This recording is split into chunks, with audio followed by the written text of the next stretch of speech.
Irmãos e irmãs, então estamos no final do capítulo 7 de Mateus, onde Jesus vai completando são aqueles 3 capítulos que Jesus começa com as bem-aventuranças, vai dando todos aqueles ensinamentos sobre oração, jejum, penitência, ensinar a rezar, enfim, várias coisas que ele vai orientando e terminando nessa como com uma conclusão de todos esses ensinamentos. E o cerne desse ensinamento hoje justamente não basta apenas as palavras, não basta apenas a gente dizer que Jesus é o Senhor. Ele precisa ser de fato o Senhor. E como é que Jesus se torna de fato o Senhor da minha vida? Claro, quando ele se dá a conhecer, eu encontro, reconheço Ele no meu coração, esse é o ponto de partida. Mas isso só não basta.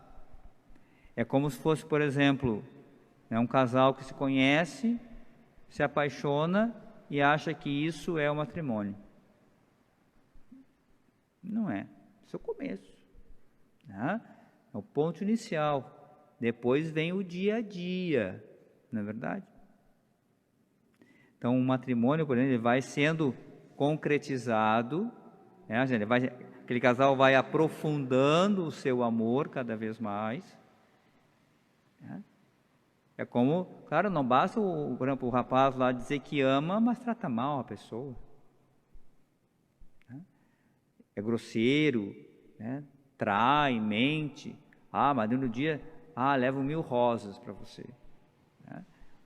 Você é a mulher da minha vida. Não é, porque na prática não é, no dia a dia não é, na realidade não é, é uma palavra apenas vazia. Então é preciso que esse segmento de Jesus ele vá se encarnando, vá se aprofundando. Quando eu digo Senhor, de fato, isso vai refletir nas minhas decisões, na maneira que eu me relaciono com Deus, na maneira que eu relaciono com o meu trabalho, na minha oração, no tempo que eu dedico para Deus, como eu vivo meu estado de vida, como eu rezo, enfim, todas as coisas estão ligadas nesse Senhor, quando eu digo Senhor Jesus. Reconheço Ele como Senhor. E Jesus coloca um critério importante aqui, que é essencial. Ele diz: quem põe em prática a vontade do meu Pai. Esse é o critério. Então o cerne está aqui, eu vou amar cada vez mais a Deus, o sinal que eu estou amando a Deus, que eu vou conformando cada vez a minha vontade humana à vontade do Pai, como Jesus fez. E isso na prática, no dia a dia. Então por isso, por exemplo, os exercícios que trabalham a nossa vontade humana são importantíssimos na vida espiritual. Porque às vezes a gente faz exercícios, por exemplo, de jejum, mas que não trabalham a nossa vontade. São coisas que nós fazemos, nós elaboramos, e é bom, no sentido da mortificação. Mas trabalhar a vontade de Deus na vida, aí que está.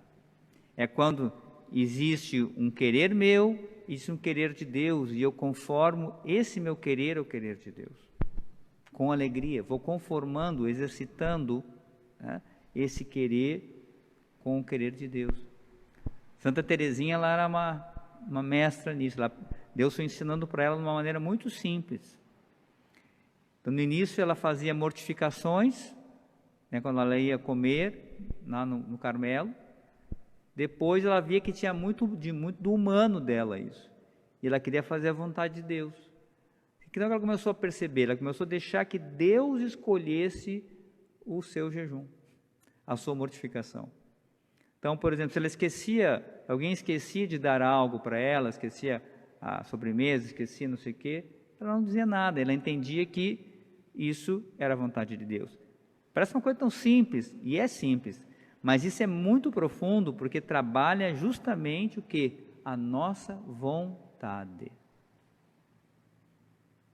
Porque é fácil a gente fazer as coisas para Deus quando a gente Quando está concordando com a nossa vontade.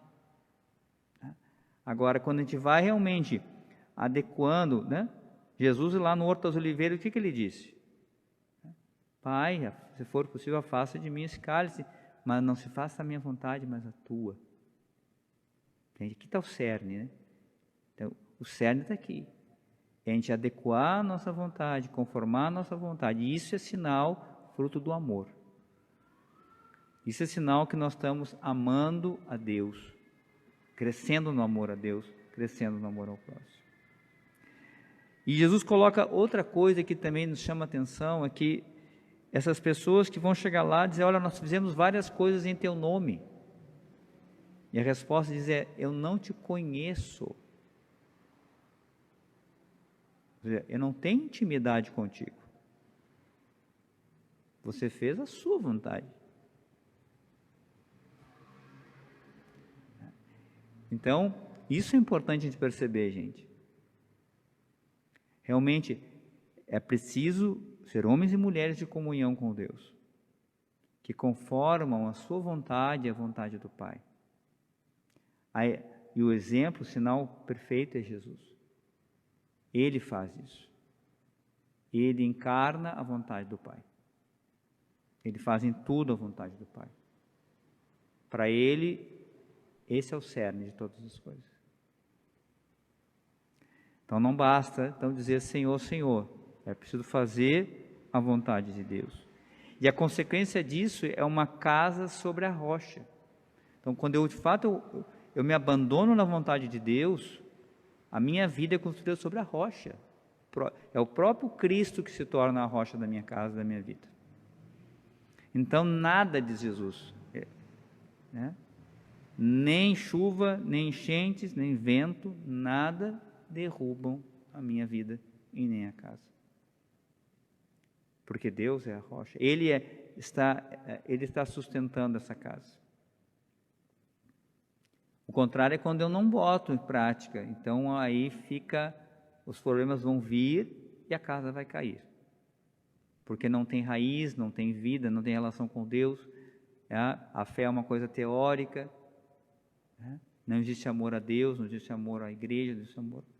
Então, claro, vem os problemas e aí se cai para o outro lado, se cai para a idolatria, enfim, se abandona a Deus. Então, agora, trazendo para a nossa realidade, e nesse tempo agora que vivemos, você que está em casa, com seu coração sofrendo, quem sabe você gostaria de estar aqui hoje, participando da Santa Missa presencialmente. Coloque em prática a vontade de Deus. Não abandone a fé por causa disso. Busque, de fato, amar a Deus, amar a igreja, amar os irmãos,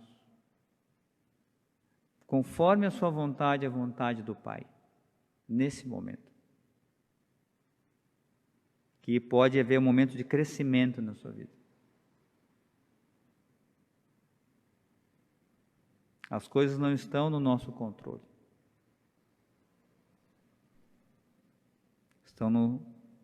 Deixamos aos cuidados de Deus. Mas volto a dizer que esse tempo é tempo de comunhão com Deus, e não é tempo de tibieza, e não é tempo de murmuração, e não é tempo de abandonar a fé, e não é tempo de deixar que os valores mundanos entrem no nosso coração.